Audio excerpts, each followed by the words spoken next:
Thank you for joining us for the Grow Your Business with Smart Solutions session today. This panel delves into what works and what doesn't in the world of smart growth solutions, from marketing, advertising to exploring specialised world of grant raising. This panel is a must-attend for businesses looking for real strategies with real results. Our panel will explore the value and effectiveness of social media, SEO, traditional advertising and relationships-driven campaigns in the context of being competitive and growing a strong and sustainable business. I'm Janine Wilson. I'm a business coach, the prosperity queen, here with my mate, the money maven, Sheila, Pulkit, Chistine and Laura. And so I will ask them now to introduce themselves briefly. You go ahead, Laura. Hi everybody. It's a bit loud. I'm Laura Hall. I'm one of the founders of Helio, and Helio is an advertising marketplace that makes the complex process of booking ad space easy. So the easiest way to describe what we do is we're like an Expedia for media. So we've created a platform where any business of any size can come along and access advertising on assets like billboards, trains, buses, sports stadiums, shopping centres, anywhere in the physical world, to enable you to grow your brand not just in the online world but in the communities where you frequent and where your customers live. Thank you, Laura. So, ladies and gentlemen, if you've ever wanted to see your face on the back of the bus, Laura's your powerhouse for that. Christine, please go ahead. Hi, my name is Christine Artis. I'm the Director of the Funding and Grants Collective.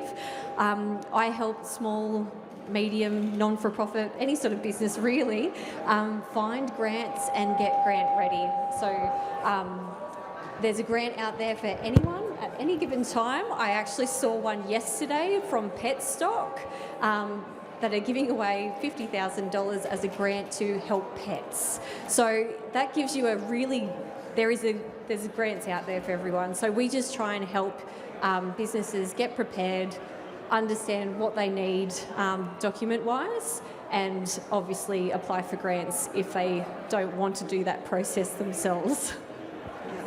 Thank you, Christine. So essentially, if you'd like some free money, Christine's your gal. Sheila. Hi everyone, I am Sheila. Now, I'm a financial advisor and a business owner just like everyone else in this room. I'm here really to share my experiences around how I've built my businesses through collaborations and partnerships that have always been able to add value on both sides of the people involved in the collaboration. That's led to how I work with community radio and how I work with other networking groups to really just bring people together so they can do business together, and ultimately we all make money and create sustainable businesses. My whole thing is that money should never be the reason or the excuse to do anything or to not do anything, but also that there are collaborations that can happen that will reward everyone and provide everyone everything that they need to be able to sustain whatever it is they're up for. And that's what I'm always in the discovery of. So thank you for having me on the stage. Thank you, Sheila. We've known each other for a very long time, and Sheila is, really knows her stuff, so she's a really great person to be connected with and find connections for you if that's what you need in your business. Pulkit, would you like to introduce yourself? Yes, hi everyone. My name is Pulkit and my business is UR Digital, and we work in the space that spams everyone 5 times a day present here in the room. So we work in the SEO space. And my title officially is the founder and the chief mopping officer. So I do all the mopping in the office. But apart from, SEO or, can I just have a show of hands? How many of you know what SEO is, or search engine optimization? So there's a few people. Amazing. So one of the primary reasons why people engage a business like us is for customer acquisition, but outside of that, there are lots of other reasons where we get involved. So if anybody has issues with Google, we are the first person who can help out with that.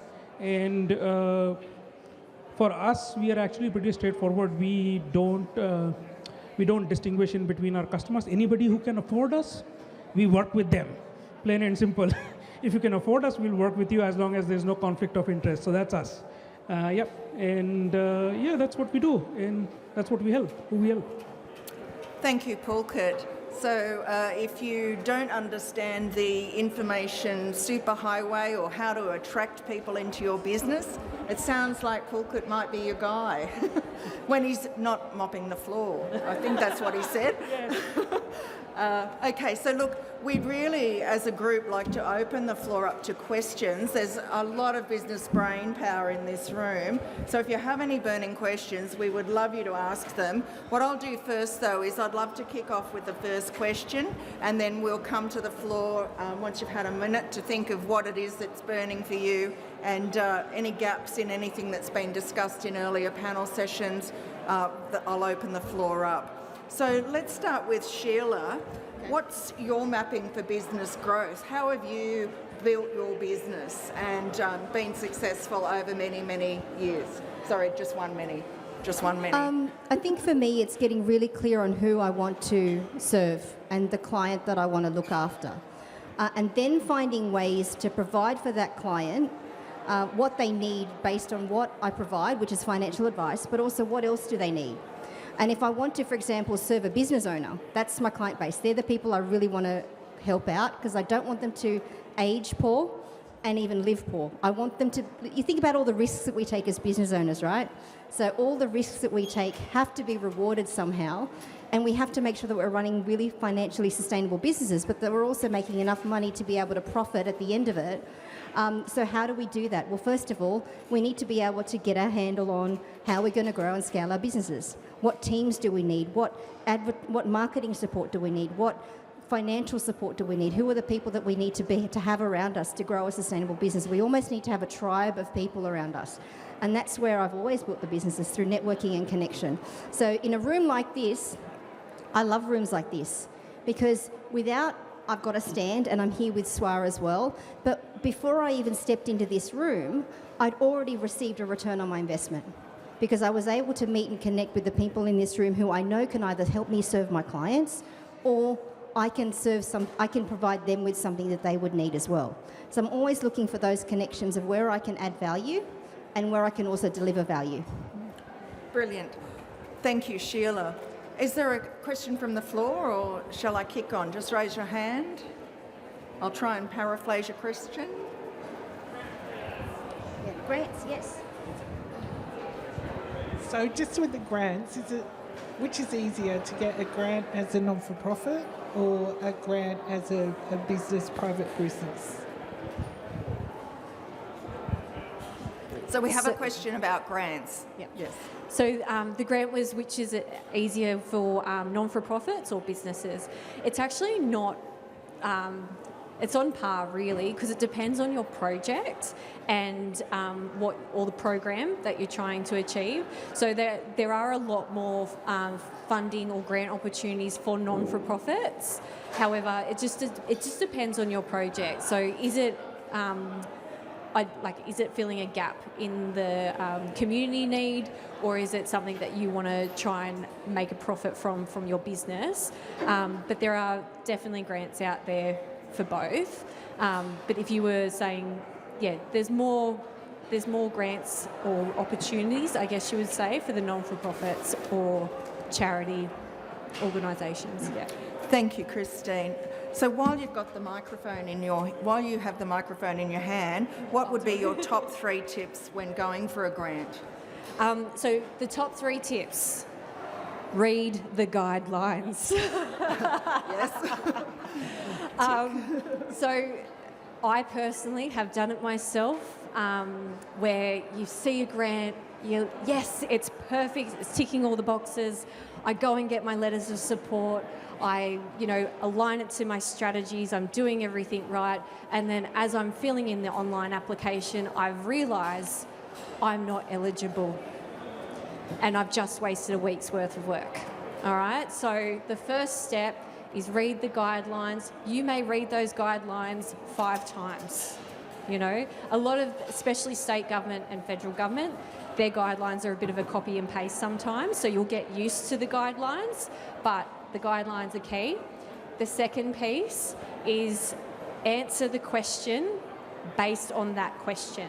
So if question 1 is asking something that's very similar to question 5, 3, 7, 10, you answer the question as a stand-alone question. So it doesn't matter if you put that answer up in question 1, but I want to tell them about this in question 2. If you do not answer that question, you lose marks. It's as simple as that. And when I was working in government and giving the feedback to the clients as to why they weren't successful, it was because of that, right? It was just because you didn't answer that question as a standalone question. And I know it's very repetitive. I understand you feel like you're writing constantly the same stuff, but in a different way. But maybe that's a bit of a, do you really know what you're talking about, And the last piece is understand your project. Don't make things up on the fly because you've seen this shiny ball, the shiny ball syndrome. Oh, there's some free money over here. Do not do that, because what happens if you actually do get the grant, you still have to do an acquittal report and you still have to deliver, and government holds you accountable, and you don't want to hand back money, because handing back money is sometimes just as hard as going for the grant in the first place. All right, so make it simple, make sure it aligns to your business and what you want to achieve. So they're my top 3 that I see people struggle with quite regularly. Yeah. Thank you, Chistine. And look, for people here as well, awards is a strategy for many businesses, and the same top 3 tips would apply if you're using awards as a strategy. So grants and awards are very similar. There's a judge at the end of that application, and there is always a panel assessing what you're saying. And so answer the questions fully. Read the criteria to ensure you're eligible, and of course make sure that everything that you've got there is a truth and supported. So if I could be so bold as to add a tip, I think when you're in business, grab all of that information as you're going along through the year. So awards or grants generally have a period of time for which they're looking at. So if you're having some successes in your business, keep note of what those successes are. So when an award or a grant application comes around, just go to your notebook and go, okay, well, this is what my business has done this year, and it's a much easier road to answering those questions. It's funny you say that. I am a New South Wales State Judge for the Business Awards. Me too. Oh, we'll see you next week. But yes, that is exactly it, because it's like your own performance appraisal. Exactly. If you go into a performance appraisal, you need to tell your boss what you achieved. Yeah. You need to sell yourself. Yeah. So beautiful tip. Okay. Another question from the floor. So if as a business owner you're working with the non-for-profit to be able to get this grant, is that legible or illegible? That's pipeline generation. That is perfect. That is diversifying your streamline, your income. And because, you might work closely with a non-for-profit, you might be a facilitator of a program or have products that they could use. So you could actively be out there looking for the grant and then tap your client on the shoulder and to say, hey, did you know that there's this, Australia Post grant for health and wellbeing? I can provide the workshop for you. If you want, I can help you apply for it. And that way you're actually generating your own income. I've personally done that with developing business cases or strategies where I've applied for the grant on behalf of the client, as long as they give me the business when it comes down to it. So perfect. And so I think Sheila would entirely agree, because she's the partnerships queen apart from the money maven. I've got a practical application of that. So you guys remember when New South Wales Business used to give us, there was a small business grant? For the last 5 years, up until the grant ended, I was pulling together collaborations to bring local caterers, SWA, or event organisers to actually pitch for that grant and get the money to the small businesses that were involved in it. And that's pretty much what you can do. So you could be a for-profit business working in the not-for-profit sector and providing access to the information that's going to feed into the grant application and the supply that's going to feed into the grant application. That's the core of the partnerships and the collaborations. Because you're going to get paid as a for-profit and you're working for the not-for-profit sector, which is going to tick all those boxes around heart and soul and all that sort of other stuff.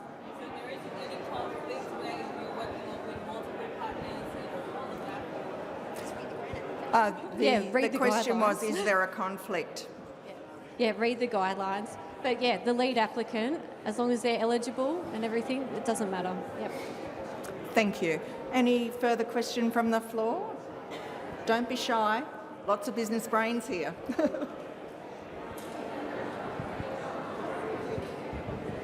I have an SEO question. So with all the change in the AI search and the LLMs, the large language models, do you have some tips for everybody in getting them and their websites appearing in the AI overviews? The people also ask questions, and also the chat GPTs and similar platforms. Look, thank you for the question. And I've been in the space for over 20 years now. And one thing that hasn't changed in the last 20 years, and I'd summarize it for you. I think these two are too close together. Oh, turned over. So I think what has happened is that I'll summarize it in.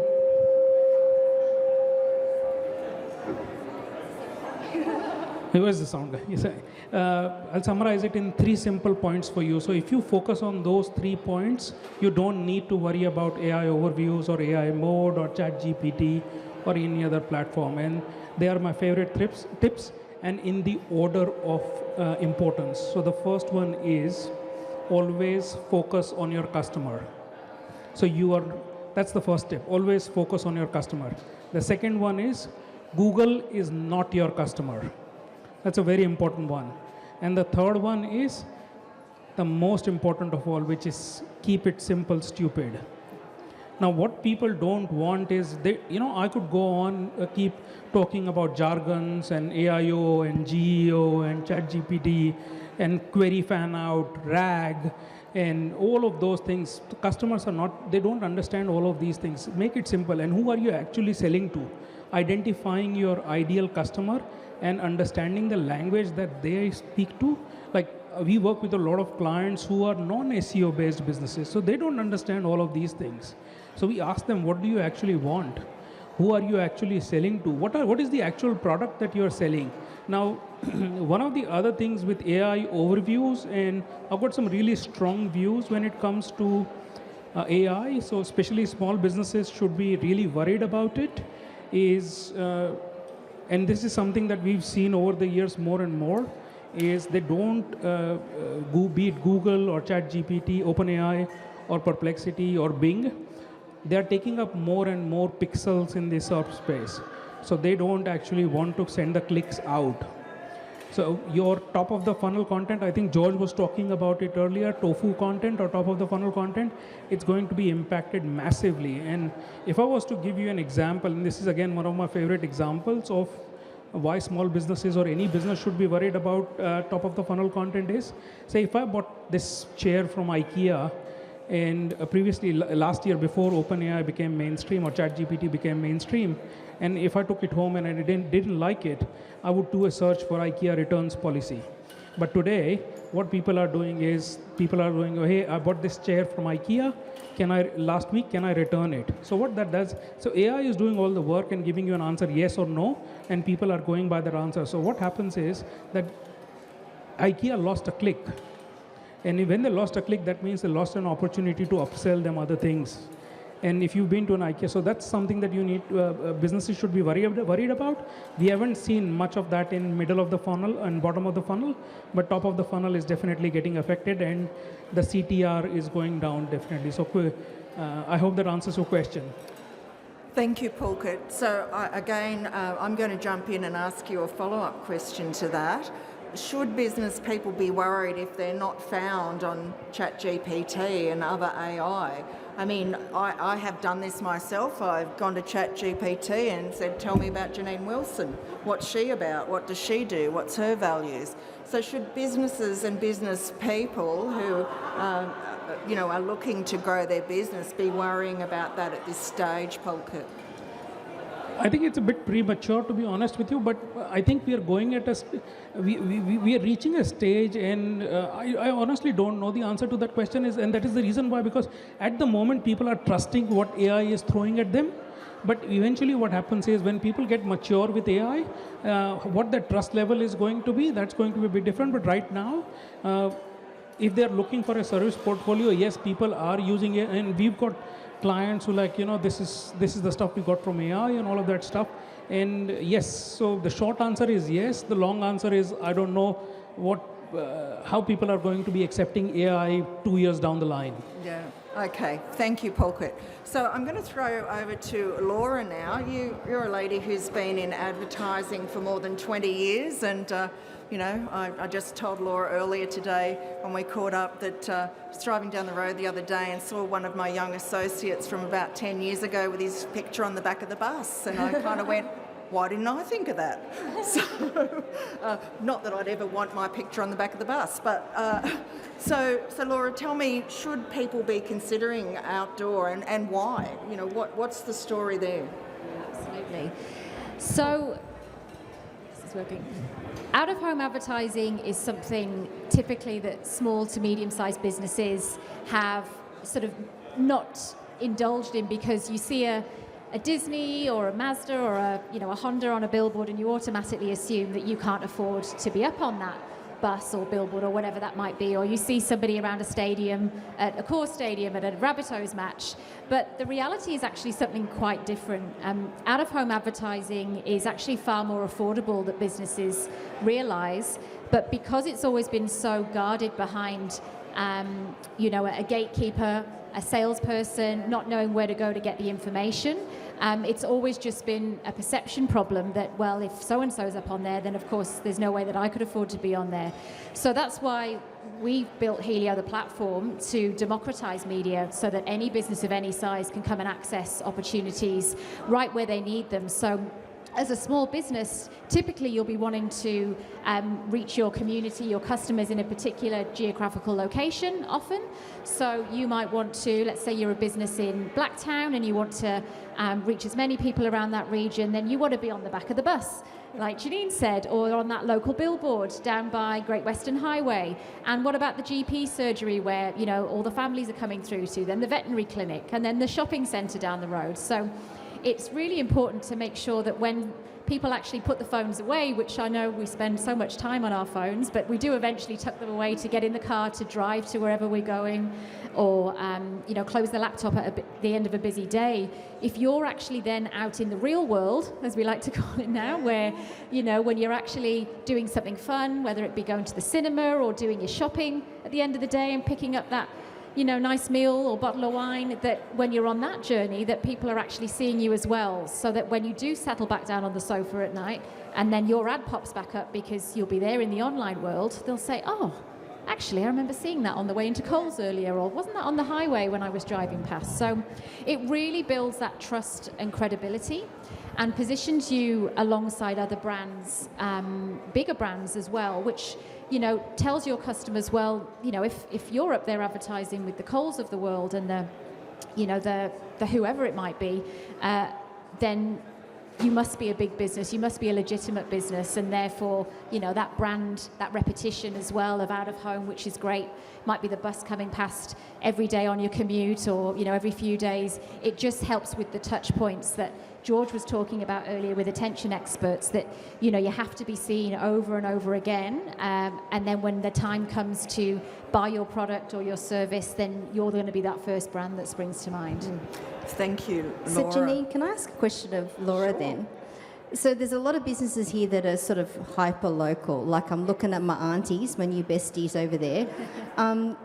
They're hyper-local and they really are providing a service in a local area. So could they actually get a bus and a billboard and a a bus stop sign, like right where they actually are, Absolutely. in full view of all of those all of the kids that are going to need their support, or Yep. the parents. Yes, absolutely.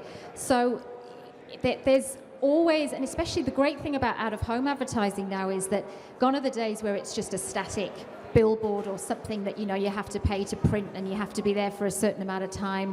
So many panels and opportunities, whether it be the billboard, the bus, the cafe, wherever it is, you can access that quickly and easily with digital ads. So if you wanted to saturate a particular geographical area, we can find all of the customer touch points around that to make sure that you don't have the wastage of being mass and being in lots of different places at one point. So come chat to us, guys. We can definitely help you and work out where your customers are going to be and what the best types of assets would be to help you reach them. As a further follow-up question, Laura, sorry, I feel like I'm monopolising things a little, but that's just my style.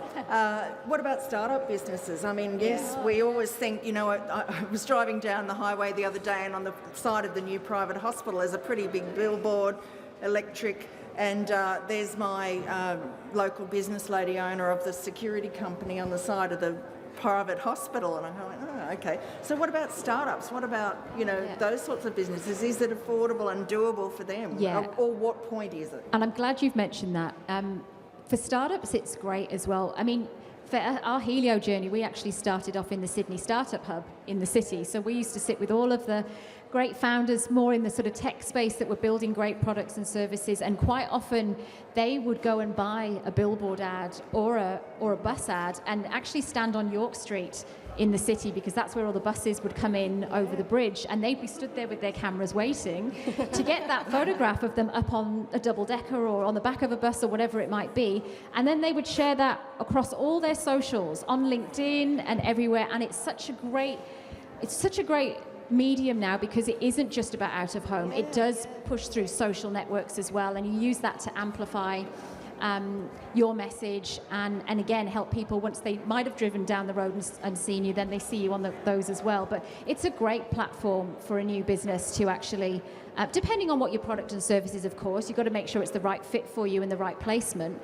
but certainly can help you look a lot bigger than you are at the beginning, and definitely at an affordable price. So my question is, in jest, does my billboard look big on that bus? All right, questions from the floor. Any more? Over the back here. Love to get a mic to you. Would you mind just passing that over? Thank you. Does your packages for billboards or whatever, does that include things like council permissions and things like that, if it's, say, a bus stand or something like that? And do you just provide the space and we have to provide the stickers or the whatever, or do you have a package with that sort of thing included?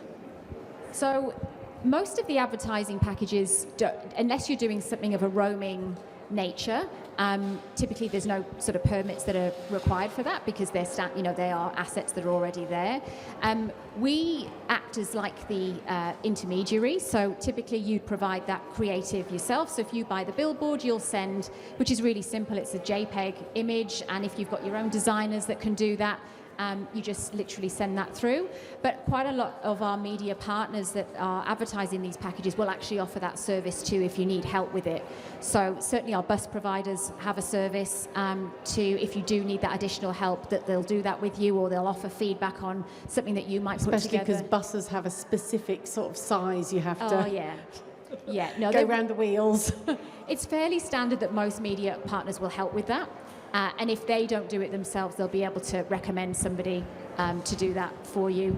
But typically, 99% of the time, it's only if you want to, say, take a digital truck or a roaming sandwich boards, or do something in a particular place that isn't a fixed asset, that if you need a permit, they'll work with you on that. Brilliant question. Thank you so much. Look, I'm going to take one more question from the floor before I get some closing comments from our panellists. So is there one more question? Something burning? Lots of business... No arm wrestling here. Who would like the mic? One more question. I'll throw one to you guys. What I'd love to know is how are you going to make use of all of the connections and contacts that you've got right in this room right now? Like, have you approached this as strategically as you potentially can? Yeah. So my tip there would be you actually have to do something tomorrow. Someone told me earlier you've got to get off your butt and you've got to actually follow up. You've got to take some action because none of this means anything. It's a waste of your time, effort, energy and potentially your money if you don't follow up and act. So I'll now throw to the floor for their opinions of what to do next. I was literally about to say, it's all about the follow-up. It is all about the follow-up. Otherwise it's just a talk fest. You know, Yeah, otherwise we're just talking, and that's fine. That's actually like if that's what you want to do, that's absolutely fine.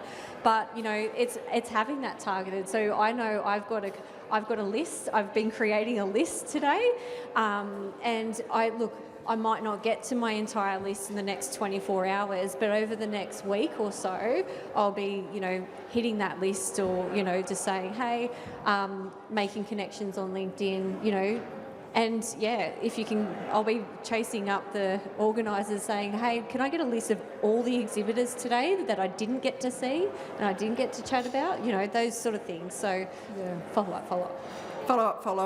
up. Okay, I'm going to throw over to Pulkit. What would Pulkit do next? I just pass it on to my team and tell them, but get on the phones Right, and start spamming them. Spam them. Now, the follow-ups are really important, but I'm a very strong believer of. I'm a strong believer that we don't. There's no need to push people. There is no need to push people. If they are interested in, if they like us as a person, as a business, if they like the vibes that we have, and if they have a need for our services, then they would reach out to us. If we, as much as we try to push them, we're just going to create really people don't like appreciate. People want to be sold to, but people don't like to be sold to. So what we want to do is we want to give them the space. We want to give them something that they can take away, think about it, and if they liked what they saw, if they liked us as a business, and they would reach out to us, and that's how we've done it over the past 4 years. And that would be my only advice. Yeah, thank you, Pulkit. So I'm just noticing some white bags around and everyone's picked up some brochures and all different things today. And my worst nightmare is that those things sit in the cupboard in a year's time when they're full of fur balls. You drag them out, you take the pens and soft squishy toys out and you throw the rest in the bin. So I'd suggest go home, get them out, prioritise who you're going to deal with and follow up and make some really valuable use of your time and energy today. So Laura, we haven't forgotten you. What would be your best idea as a follow-up action from today? Look, I think you've got the nail on the head there. It's just about making sure that you do something with the time that you've spent here today. So even on the journey home, whatever that might be, if you're driving or if you're not driving and you can sit down and actually make a few notes and remind yourself what are the top 3 actions that I want to take out of today, and just sort of write them down or mentally make sure you've got those locked in so that tomorrow morning over your breakfast or whatever it might be, you just make sure that you do at least 3 things. So not too much, don't overdo it, but something so at least you feel like you've walked away with something that's going to help you grow your business, or a connection that you feel you can make for somebody else. And you'll probably have seen and spoken to a lot of people today, and some things were for you, some things weren't. So when you do go through your bags at the end of the day, if there's bits and pieces in there you think you could share with a friend, then share the love around as well. So I think networking is how we all grow our businesses. I know for me it's been about, you speak to hundreds of people and you never know who that one person is that's going to change your life overnight or introduce you to somebody that could be really beneficial. So it's just making sure that it isn't a wasted day. And also head over to Helio before you leave, because we've got a bus competition where you can win advertising on a bus. Thinking of you ladies over here. So make sure you come and subscribe over there, and then we might be able to get you actually on the buses all across Western Sydney. So there's one more action that I'm going to add to your list before you leave today. Can I add something? I mean, there's a lot of stall holders here, and there's stall holders all around. I think for the stall holders, it's first of all, thank you for participating in this event, because in order for everyone to sit here and get a free ticket to this event, stall holders have actually put some money down and made sure that this could run. So first of all, acknowledging all of that, and also all of the collaborative partners who've kind of come into this thing. And we all need to know what our return on investment's got to be for the time that we spent and the money that we've put down and everything else. So I'd encourage us all to be strategic now and to actually look at that stallholder list. Who are we going to connect with? Who are we wanting to do business with? Who can I connect with in this room that maybe there's no money exchange, but there's a value exchange all the same, where we can help each other out and ultimately we all get fed with someone paying for our services. And that's what I'm interested in, that this becomes something that we just build and build and build on. So that it can always introduce new business owners like the aunties and SWA, and there's a future business owner right here. There's all sorts of different people that can come into this environment, and we can kind of create this ecosystem. Yeah. Yeah, great point. And I think, Sheila, as well, what occurs to me in those bags and in the competitions or the dart throwing or the drop your name and number in the fishbowl over there. There's a lot of opportunity, and if that opportunity comes your way where you win that gift or prize or win that 15-minute coaching session or whatever it is, if you aren't going to use it yourself, I'd really encourage you to pay that forward, pass that on to someone else. And there's a charity here as well. You might be able to pay it forward to the charity, that they can use that in some way to pay that forward to people who they're helping and supporting in the community. Because I think as a community, we as business folks need to support each other. So I'm going to throw back to Laura, because we did cut her off a minute ago. So she had one final tip to say, I think. Oh, okay. Must be me. Oh, that was the thing. Oh, okay. So don't. She's giving a bus away. Yes, it was just reminding that there's a competition to win 3 bus adverts in the Western Sydney area. So if anybody hasn't entered that, please do, because somebody's going to win it, and the competition will end. So yeah, and of course, we're coupled with that. We're here to help, because we know especially with what we're doing, it's often quite new for small businesses. So if you ever need a helping hand, or you just want to learn more about how to actually get started, feel free to come and talk to James and I. Will be around. And thank you so much for your time. Yeah, thank you. Thank you to all of you for attending, and the questions from the floor, they were fantastic. We will wrap up now if there are no further questions or comments. Okay, I think we're pretty much on time. All right. Thank you, ladies and gentlemen, and thank our panellists. They've been awesome.